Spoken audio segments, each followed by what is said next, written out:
I've always dreamed of attending an elite university. As a kid, I was impressed by people from prestigious colleges who could quickly answer tough questions on quiz shows. I was determined to get into a top university someday. But no matter how much I wanted it, you need to be smart to get in. Even with extra effort, my grades didn't improve much. Still, I couldn't give up, and, with even more hard work, I finally got an acceptance at an university. I was filled with joy the moment I got accepted to a university. I felt like all my hard work had paid off. Because I dedicated my youth only to studying, I never dated or played much. Even at this age, I've never had a girlfriend. I decided to enjoy my university life to the fullest. After enrolling, I joined a tennis club. The club had members from various colleges, all of them prominent figures. I was nervous about fitting in, but then one girl started talking to me. "John, let's train together."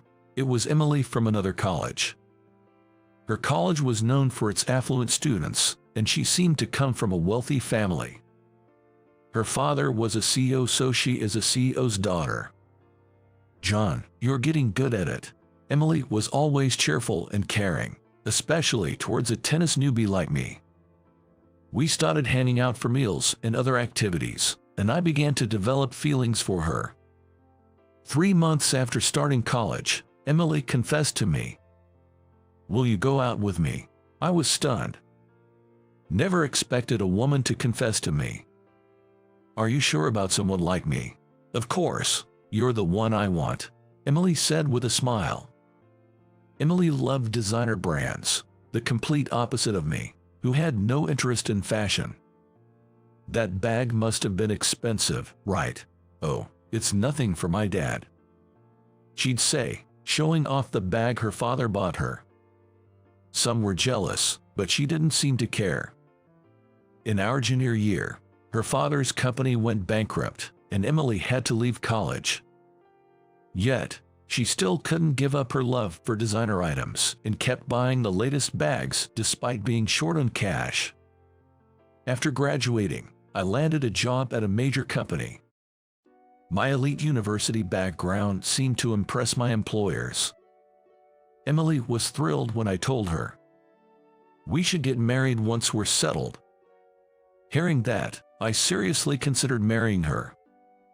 Since then, I've been fully dedicated to my work, but I ended up in a tough department and had to endure daily sarcasm from George. "You can't even handle such simple tasks." I was constantly yelled at for unreasonable things, and every day I returned home feeling miserable and often cried. I tried calling Emily to talk about it, but she rarely answered my calls and didn't reply to my messages. When she finally did answer, our conversations were short because she was always busy. This went on for days, and I started to question our relationship.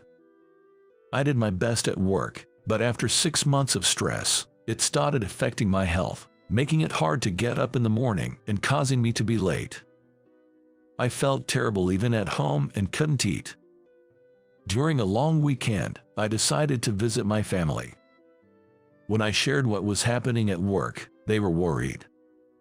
My brother, Tyler, was especially shocked to see how thin I had become. "You should quit that job right now." "I can't. Quitting after just half a year would look bad on my resume." "Then why don't we start a business together?" "I've always wanted to open a bar. I believe we can make it if we work together. I've graduated from culinary school and have a chef's license, so I'm confident in my cooking skills." "Thanks, I'll think about it." The long weekend passed as I pondered my options. Then, the day came to return to work. My body felt heavy after the break, and I fell again. After repeatedly missing work without notice, I was eventually fired. Crying over my perceived failure, Tyler encouraged me. Convinced by his strong persuasion, I decided to join him in the bar business. When I met Emily later and told her I had quit my job, she lashed out at me like a completely different person. I planned to marry a man with a stable job at a big company, and live a life buying designer brands. I can't believe you quit. A bar won't make much money. I chose you despite your looks, and this is how you repay me. We're breaking up right now. You're worthless to me." After saying this, Emily glared at me and walked away. I was speechless and shocked. As Emily's true colors were revealed, I felt completely broken. All I had left was to make the bar a success. Tyler and I pooled our savings and managed to rent a place. The area was a tourist spot with expensive land, so we couldn't afford a prime location and ended up in a small alley with little foot traffic. Without some buzz, attracting customers would be difficult. We needed the cooperation from the town. So, we headed to the local tourist association. We hoping to get our bar featured in their information guides and maps, but Bob, the head of the tourist association, was skeptical. "It's hard to trust a business run by young folks like you. If you quit soon, it's a hassle to update the maps. We only feature long-standing, popular places. Please, can you make an exception? Sorry, but you should leave." No matter how much we pleaded, the outcome didn't change. "We won't be able to get tourists to know about us this way. We decided to use social media to promote our bar. And we also got a parrot as a bar mascot. We hoping it would attract customers by learning to speak." The parrot was smart, quickly learning conversations, especially imitating women's voices. 3 months after opening, customers started to increase, drawn by our delicious seafood and word of mouth. Most of our customers were young, attracted by the fact that the owners were young too. Regulars began to appear, including a woman named Lisa who lived nearby. She came to the bar every day, always sitting at the counter and enjoying her drink before leaving. It became her routine. As we grew closer, one day she asked, "Could I work here? Your food makes me so happy, and I love it here." We were just thinking of hiring a part-timer, so I agreed on the spot. Lisa worked passionately and became like an idol in our bar. Some customers even came specifically to see her.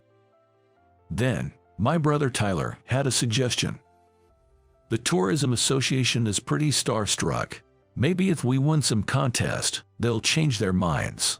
We found out there was a national snack contest held once a year.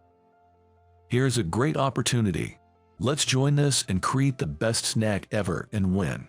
Lisa, Tyler, and I worked late every day to perfect our stylish grilled prawns. It was slightly rich in flavor, perfect for a snack. It topped with a garlic sauce on prawns and carefully grilled. The contest was held in a big city, so we took a train to the venue. It was our first contest, and all the participants were strong competitors. Nervously, the three of us worked together and had the judges taste our dish. After all the participants' tastings were done, the results were announced. The grand prize goes to grilled prawns with garlic sauce. We did it. We unexpectedly won the grand prize. Our team took the first place. Upon hearing the results, the three of us hugged each other. We returned to town the same day and immediately reported to the Tourism Association. We won the grand prize with our original dish. Now we can be featured in the tourist guide, right? Well, I can't ignore this. We'll include you." He stamped the approval. After that, our customer base grew rapidly. "This parrot is so cute. Amazing. It can talk." The parrot became popular, and everyone started interacting with it, helping to attract more customers. Our bar got even busier, and we were overjoyed. Then one day, a familiar woman entered the bar. She looked around with a displeased face and muttered complaints. What a cheap-looking place. It was Emily, my ex-girlfriend. I remembered telling her about my hometown, and she had said she always wanted to visit. There was a man with her. Maybe her new boyfriend. He seemed quiet and reserved. They sat at the counter, and the man ordered food. Being right in front of the kitchen, I could overhear their conversation. When Emily and I made eye contact, she looked surprised, obviously recognizing me. But she quickly looked away and didn't speak to me. "Hey, take me to the med school party, okay? I want you to introduce me as your first girlfriend," she said, leaning towards the man. He quietly replied, "Yeah, of course. I'm going to be a doctor's wife next year, so it's only natural for you to introduce me, right?" Her next target seemed to be a medical student. Though it might be rude to him, I couldn't help but think she was probably after his money, remembering our past. "Here's your order. Grilled prawns with garlic sauce," I said, serving the award-winning snack in front of them. "Well, this looks delicious," his eyes sparkling in contrast to before. Emily, however, seemed uninterested. After taking a bite, the man's face lit up with a smile. "This is delicious. I've never tasted such a great snack before. It goes really well with beer." In stark contrast, Emily ate without saying a word. The man continued to enjoy the other dishes as well. "All of this is delicious. I think I drank a bit too much. Where's the restroom?" "Right this way. I'll show you." After drinking a few beers, the man stood up to go to the restroom, with Lisa accompanying him for guidance. As soon as he left, a drunk Emily started talking loudly towards us. "I shouldn't have come to this lousy place. Even if you won the grand prize, it's still just a bar. The decor is cheap, just like you. If I'd known this was your place, I wouldn't have come." The bar went silent at her words. "What's with that attitude? Bro, do you know her? She's my ex-girlfriend. I'm glad we broke up. My current boyfriend is a med student, and he's going to be a doctor. We're engaged, so I'll be a doctor's wife. That's way more valuable than marrying you. Unlike you, he has something to offer." She seemed quite drunk as she scornfully spoke and pushed the half-eaten food towards us. "I can't eat this anymore. I'm leaving right now. This is just awful." Emily then took a $100 bill from the man's wallet and slammed it down in front of Tyler and me, leaving us astonished. Her actions made my blood boil. What did she think she was doing with someone else's money? Just as I was about to respond, the man returned from the restroom. Everyone's eyes turned to him in unison. Seeing this, he looked shocked. What happened?" Confused, he was being pulled towards the exit by Emily. "Let's go. The staff was rude to us." "Hold on a moment," he said, hesitating at the open door. That's when it happened. "Getting married means money. Doctors have value." The parrot repeated Emily's earlier words. Hearing this, the man frowned. What is this?" The parrot continued repeating the same words. After that, the parrot said in a loud voice. Emily said it. The parrot's combination of words was a perfect match for the earlier conversation. Hearing this, Emily started to panic. "What is this bird saying? Let's just go, quickly." She was sweating profusely as the parrot kept repeating. "Money comes, doctors have value." Emily said it. Emily's face turned pale. The man, shaking with anger. "What do you mean by doctors have value? Were you planning to marry me just for money?" "It's just a parrot talking." Emily hastily tried to cover up, but a drunk customer spoke up.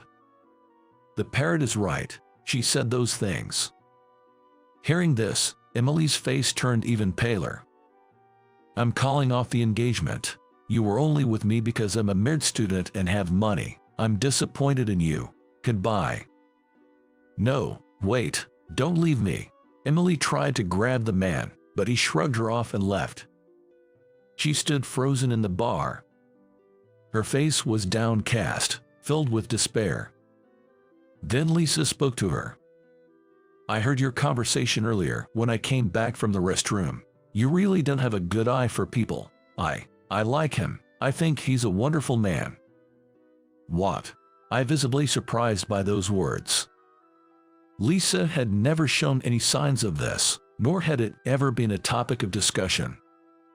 I never imagined she had feelings for me. PFFT, whatever. Emily glared at us and fled the bar like she was escaping. The bar fell into a silence like the calm after a storm. I thanked Lisa. Thanks for earlier. I'm sorry for making you say things you didn't mean. I didn't mean to put you on the spot. What are you talking about? I really meant it. I've liked you for a long time, John. Will you go out with me? Her confession stirred excitement in the previously quiet bar. Come on, you have to answer. What's it going to be? The customers were cheering and urging me on. Pressured by the atmosphere, I spoke my true feelings. I like you too. Yay. Congratulations. Tyler started clapping, and everyone else joined in with their congratulations. Blushing, Lisa and I smiled at each other. Later on, I heard through the grapevine that Emily was cut off by her father and couldn't buy any designer items anymore. Since she hadn't been working, she ran out of money and had to sell all her bags and clothes. She couldn't find anyone to marry and was frequenting marriage agencies. As for Lisa and me, our relationship progressed well, and we married 2 years later. We welcomed a daughter this spring and are building a happy family. Tyler, Lisa, and I continue to run the bar, which has become very popular, and it's fully booked on weekends. I'm really glad this bar opened in town. I'm sorry for what I said back then. Thanks to you guys, the town is even more vibrant. Bob said. I'm grateful to Tyler for inviting me to start the bar, and I plan to keep working harder than ever.